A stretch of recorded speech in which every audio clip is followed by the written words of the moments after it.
नमस्कार, मैं डॉक्टर विजय शुक्ल। देश में डिजिटल लेन देन और मोबाइल बैंकिंग के साथ साथ सुविधा बढ़ी है, पर उसी रफ्तार से बढ़ी है धोखाधड़ी।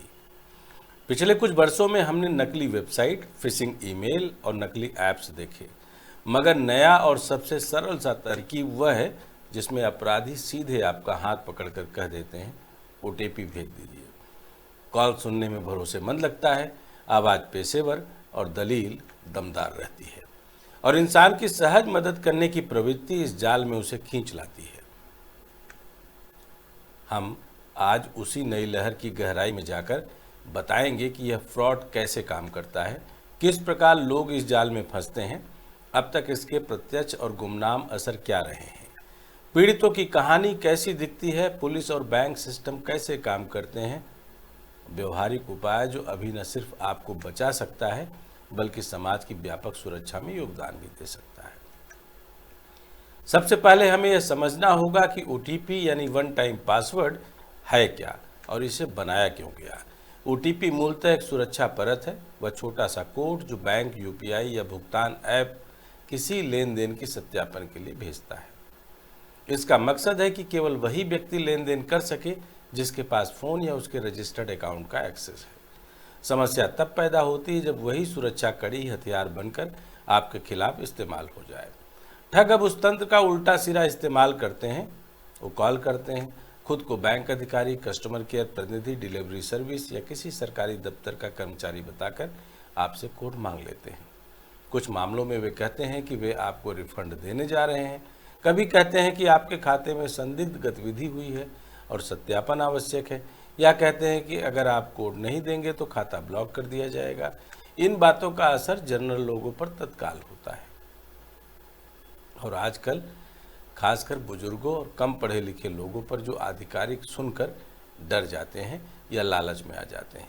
एक बार कोड मिल गया तो अपराधी उसे किसी अन्य डिवाइस पर डालकर आपके बैंकिंग सेशन को कंट्रोल कर लेते हैं, पैसे ट्रांसफ़र कर देते हैं, नए पिन या यूपीआई पड़ताल कर लेते हैं और पहचान की चोरी करके आगे की कई घपले की पूरी किस्तें तैयार कर देते हैं। कुछ मामलों में उन्होंने 2-3 मिनट के अंदर लाखों रुपए तक ट्रांसफ़र कर लिए हैं। पीड़ित को जब खबर होती है तब तक ट्रैक करना, फ्रीज कराना और पैसों को रिकवर कराना बेहद मुश्किल हो जाता है। यह फ्रॉड केवल तकनीकी कौशल से नहीं बल्कि मानवीय कमजोरियों से काम करता है। अपराधी सामाजिक इंजीनियरिंग में माहिर हैं। वे आपकी भावनाओं, डर और लालच का इस्तेमाल करते हैं। अगर आप बैंक से कॉल सुनकर सुरक्षा की चिंता करते हैं तो वे कहते हैं, हम खाते को सुरक्षित कर रहे हैं, बस ओटीपी दे दीजिए। अगर आपने किसी ई कॉमर्स ऑर्डर का इंतजार किया हुआ है तो वे कहते हैं, आपके ऑर्डर के लिए वेरिफिकेशन चाहिए। अगर आप बुजुर्ग तीव्र भावनात्मक दबाव में आते हैं तो वे आपके भरोसे का दुरुपयोग कर लेते हैं। दूसरी ओर तकनीक की कुछ ऐसी बेजान सी विशेषताएं भी हैं जो अपराधियों की मदद करती हैं। कॉल स्पूफिंग, जिससे कॉलर आईडी वैध दिखे, वर्चुअल नंबर और सस्ते वीआईपी सिग्नल्स जो असली नंबर का आभास कराते हैं, और साजिश के लिए उपलब्ध डेटा, किसी लीक हुए डेटाबेस से फ़ोन नंबर, ईमेल और नाम मिलना। इन सब का संयोजन अपराधियों को तेज, कुशल और अनायास प्रभावी बना देता है। अब आते हैं इसके असर पर। आर्थिक नुकसान पहला और तात्कालिक असर है। छोटे व्यापारी मात्र कुछ हजार के छोटे छोटे ऐप ट्रांजैक्शन से लेकर मध्यम व्यक्ति लाखों का शिकार बन जाते हैं। अनेक परिवारों के पास जमा पूंजी इन्हीं बचत खातों में रहती है। एक स्मार्टफोन कॉल ने उनके जीवन भर की मेहनत उड़ाकर रख दी। आर्थिक असर के साथ मानसिक और सामाजिक असर भी जुड़ा है। शर्म और दोषबोध, परिवार के बीच कलह और कई बार आत्मविश्वास की भारी हानि होती है। पीड़ित अक्सर खुद को बेवकूफ़ समझते हैं और रिपोर्ट दर्ज कराने में देरी करते हैं, जिससे जांच और रिकवरी दोनों कठिन हो जाती हैं। दूसरी परेशानी यह है कि बैंक और पुलिस के बीच समन्वय और शिकायत निवारण प्रक्रियाएं इतनी जटिल हैं कि बैंक कागजात, जांच और नियमों के कारण तुरंत राशि लौटाने में संकोच करते हैं। पुलिस एफआईआर दर्ज करती है, पर साइबर ट्रेल पकड़ना और ट्रांजैक्शन के वेब सर्वर और वर्चुअल नंबरों का पता लगाना कठिन होता है। नतीजा यह होता है कि बहुत से मामलों में औपचारिक शिकायतों के बावजूद पीड़ित को तत्काल राहत नहीं मिलती और अपराधी बाहर फिर से वही काम करते रहते हैं। लोकल और राष्ट्रीय स्तर पर आंकड़े चिंताजनक हैं। कुल मिलाकर साइबर फ्रॉड की घटनाएं बढ़ी हैं और बैंकिंग जालसाजी, निवेश फ्रॉड और ओटीपी आधारित ठगी लगातार रिपोर्ट हो रही है। इन आंकड़ों का मतलब केवल संख्या ही नहीं है, बल्कि यह दर्शाता है कि सिस्टम में सुरक्षा और नागरिकों की डिजिटल साक्षरता दोनों की कमी है। आंकड़ों से यह भी पता चलता है कि शहरी क्षेत्रों में तो शिकायतें पहुंचती हैं, किंतु ग्रामीण और अर्ध शहरों में बड़ी संख्या में लोग शिकार होने के बाद भी रिपोर्ट नहीं करते। इसलिए वास्तविक संख्या इससे कहीं बड़ी हो सकती है। पीड़ितों की कहानियां अक्सर हृदय विदारक होती हैं। एक मध्यम वर्गीय महिला जिनकी छोटी सी बचत किसी आपातकाल के लिए थी, एक फ़ोन कॉल के बाद उन्हीं की पेंशन और बचत से भुगतान कर दी गई। एक छोटे व्यापारी ने अपने सपोर्टिंग शॉप के लिए उधार लिया हुआ कर्ज चुकाने के लिए रखा पैसा उसी सुबह ट्रांसफ़र पाकर खो दिया। एक बुजुर्ग ने अपने पोते के फ़ोन पर आए संदेश देखकर OTP दे दी और इसका बैंक अकाउंट खाली हो गया। इन कहानियों में एक समान चीज़ है। शख्स ने तुरंत फैसला किया, मदद की आवाज़ सुनी और विश्वास के चलते OTP साझा कर दिया। अपराधियों के पास यही एक चाल है, निर्णय समय को कम कर देगा ताकि शख्स सोचने और जांच करने का समय ना पाए। ये घटनाएं न केवल व्यक्तिगत नुकसान दिखाती हैं, बल्कि हमारे सामाजिक आर्थिक सुरक्षा नेट में छेद खोलती हैं। तो आखिर हमें करना क्या चाहिए? व्यक्तिगत सतर्कता सबसे पहला और फौरन अपनाने योग्य कदम है। किसी भी अनजान कॉल पर OTP साझा न करें। बैंक या कोई आधिकारिक संस्था कभी भी फ़ोन पर OTP या पासवर्ड नहीं मांगती। अगर कोई मांगता है तो कॉल काटकर स्वयं बैंक का आधिकारिक नंबर, वेबसाइट या बैंक स्टेटमेंट से मिलाकर कॉल करें। अपने फ़ोन की स्क्रीन पर आने वाले लिंक कभी ना खोलें और किसी भी संदिग्ध संदेश पर दिए गए लिंक से लॉगिन ना करें। फ़ोन में डू नॉट डिस्टर्ब और स्पैम फिल्टर ऑन रखें। संदिग्ध नंबर ब्लॉक करें और अपने बैंक और भुगतान ऐप में ट्रांजैक्शन नोटिफिकेशन सक्रिय रखें। यदि आप बुजुर्ग या कम पढ़े लिखे व्यक्ति हैं तो भरोसेमंद घर वालों से वेरीफाई करना। बच्चों और बूढ़ों को इस बारे में बार बार समझाएं कि OTP साझा करना किसी परिस्थिति में भी सही नहीं होगा। अगर नुकसान हो भी जाए तो तुरंत कुछ कदम जरूरी है। अपना बैंक तुरंत सूचित करें और खाते को फ्रीज करने के लिए कहें।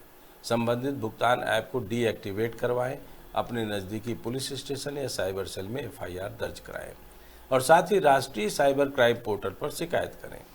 बैंक को जल्द से जल्द चिट्ठी लिखकर स्थिति स्पष्ट करें और रिकवरी की अनुरोध प्रक्रिया चालू करवाएं। समय पर जानकारी देने से बैंक और पुलिस ट्रांजैक्शन को रोकने और ट्रेस करने में मदद कर सकते हैं, इसलिए देरी महंगी पड़ सकती है।